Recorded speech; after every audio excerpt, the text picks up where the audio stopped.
રહી છે. આ પરીક્ષાના અભ્યાસક્રમ વિશે ઉમેદવારો અવારનવાર પ્રશ્નો પૂછતા હોય છે. તો આજે હું લોકરક્ષકના અભ્યાસક્રમ વિશે ઉમેદવારોને માર્ગદર્શન આપીશ. તો લોકરક્ષકની અંદર બે પાર્ટની અંદર આપણું એક પેપર લેવાનું છે પરીક્ષાનું. 200 ગુણ છે. MCQ ટાઈપનું છે, એટલે કે 200 હેતુલક્ષી પ્રશ્નો પૂછવામાં આવશે અને 3 કલાકનું પેપર છે. અને એમાં પાર્ટ એ અને પાર્ટ બી બે ભાગમાં આખું પ્રશ્નપત્ર વહેંચાયેલું છે. અને એમાં બંનેમાં પાસ થવું ફરજિયાત છે અને બંનેમાં પાસ થવા માટે 40% ગુણ મેળવવા ફરજિયાત છે. હવે આપણે પાર્ટ એની વાત કરીએ. વિદ્યાર્થીઓને ખાસ કરીને એને લગતા જ મુખ્ય પ્રશ્નો હોય છે. પાર્ટ એમાં 80 માર્ક્સ છે, 80 ગુણ છે અને 80 પ્રશ્નો એમાં પૂછાશે.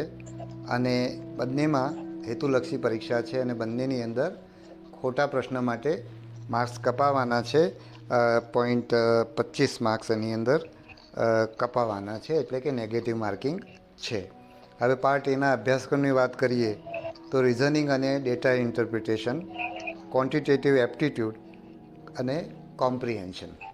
તો પહેલાં આપણે રિઝનિંગ અને ડેટા ઇન્ટરપ્રિટેશનની વાત કરીએ તો એના 30 ગુણ છે, એટલે કે 30 પ્રશ્નો પૂછાશે. અને રિઝનિંગ અને ડેટા ઇન્ટરપ્રિટેશન છે એ ગણિત નથી, એટલું વિદ્યાર્થીઓને હું સ્પષ્ટ કરું. રિઝનિંગ એટલે કે તર્કના આધારે તમારે જવાબ નક્કી કરવાના છે. અને ડેટા ઇન્ટરપ્રિટેશન એટલે કે તમને જે માહિતી ડેટા આપેલી છે એ ડેટાના આધારે તમારે પ્રશ્નોનો જવાબ આપવાનો છે. એટલે આ બંને એવા છે કે તમને જે રકમ આપેલી છે, જે વિગતો આપેલી છે પ્રશ્ન, એના આધારે તમારે તર્ક દોડાવીને રિઝનિંગને લગતા, તર્કને લગતા પ્રશ્નો તમારે સોલ્વ કરવાના છે. અને ડેટા ઇન્ટરપ્રિટેશનમાં તમને ડેટા આપેલી છે, જે માહિતી આપી છે, અને એ માહિતીના આધારે જે પ્રશ્ન પૂછવામાં આવશે એ પ્રશ્નનો જવાબ આપવાનો છે. એટલે આ બંને ગણિતને લગતા નથી, પરંતુ તમને રકમ સમજતા આવડવી જોઈએ. તમારું મગજ એટલું એલર્ટ હોવું જોઈએ. આપણે ગામડામાં પહેલાં પલાખા પૂછતા હતા, બરાબર? તો એ પલાખા જો તમને યાદ હોય અથવા ના હોય તો તમારા વડીલોને પૂછજો. તો એ રીતે તમારે માહિતીને સમજવાની છે અને એ સમજીને એના આધારે તમારે જવાબ આપવાનો છે. એની અંદર ગણિત હોય તો પણ કેવું હોય કે સામાન્ય ગણિત હોય, સરવાળો બાદબાકી કરવાનું હોય કે એવું હોઈ શકે, બરાબર છે? હવે એના પછીનું જે 30 પ્રશ્નો છે એ ક્વોન્ટિટેટિવ એપ્ટિટ્યૂડ છે, એટલે કે ગાણિતિક ક્ષમતા, બરાબર?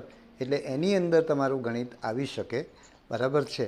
તો એની અંદર પણ આપણે આ જે ત્રણેય જે છે રિઝનિંગ, ડેટા ઇન્ટરપ્રિટેશન અને ક્વોન્ટિટેટિવ એપ્ટિટ્યૂડ, એમાં આપણે અગાઉ પણ મેં કહ્યું હતું કે ગયા વર્ષે આપણે જ્યારે પરીક્ષા લીધી ત્યારે પણ મેં કહેલું કે આપણે 12મા ધોરણના વિદ્યાર્થીઓને ધ્યાનમાં રાખીને એ પ્રશ્નો પૂછવામાં આવશે. એટલે તમે 12મા સુધી જે કંઈ ભણ્યા છો એના આધારે તમારી જે ગાણિતિક આવડત વિકસી છે, તર્ક તમારી અંદર વિકસ્યું છે, તમને કંઈ પણ માહિતી, આપણે રોજિંદા જીવનની અંદર માહિતી આવતી જ હોય છે, તો એ માહિતીને આપણે એનું અર્થઘટન કરીને આપણે જવાબ આપવાની ક્ષમતા તમારે કેળવવાની છે. અને એને લગતા પ્રશ્નો ભૂતકાળમાં બીજી જુદી જુદી પરીક્ષાઓમાં ગુજરાત બહાર જ્યાં પણ પૂછાયા હોય, અથવા તો એને લગતા પુસ્તકો હોય કે ઇવન તમારા 12માની અંદર પણ એવા કે તમારા નીચેના ધોરણોની અંદર એવા પ્રશ્નો પૂછાતા હોય, તો એને ધ્યાનમાં રાખીને તમારે તમારી એ ક્ષમતા વિકસાવવાની છે અને એના આધારે તમે તમારે જવાબ આપવાના છે. અને આનું જે ધોરણ છે પ્રશ્નોનું, એ ધોરણ 12મા ધોરણ સુધીના વિદ્યાર્થી માટેનું છે. હવે ત્રીજું જે છે કોમ્પ્રિહેન્શન ઇન ગુજરાતી લેંગ્વેજ,